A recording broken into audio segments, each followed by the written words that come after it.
اگر آپ چاہتے ہیں کہ اللہ آپ پر مہربان ہو جائے تو آپ اللہ کے بندوں پر مہربانی کریں۔ جو برائی کرنے کے بعد اچھائی کی امید رکھتا ہے اسے اپنا وقت ضائع نہیں کرنا چاہیے۔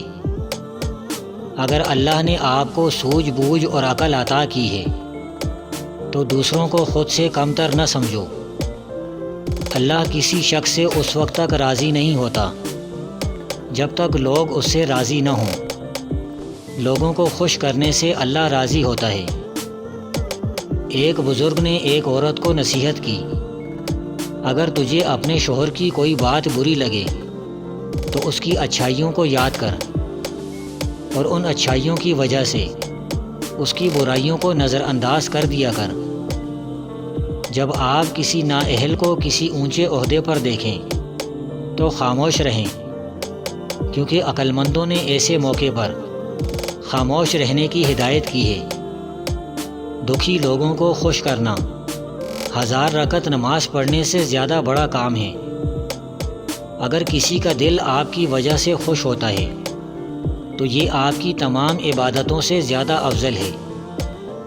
جو اللہ کے بندوں کو خوش کرنے کے لیے اللہ کو ناراض کرتا ہے، اللہ اسے انہی بندوں کے ذریعے ذلیل و رسوا کرتا ہے۔ کم کھانا کھاؤ تاکہ تم علم اور شعور کی روشنی کو پا سکو۔ تم علم سے اسی لیے محروم ہو کیونکہ تمہارا پیٹ کھانے سے بھرا ہے۔ اللہ کی طرف سے ملنے والی تمام خوشیوں، نعمتوں اور صحت کا شکر ادا کرنے کا بہترین طریقہ یہ ہے کہ ضرورت مندوں کی مدد کریں اور ان کے ساتھ مہربانی سے پیش آیا جائے۔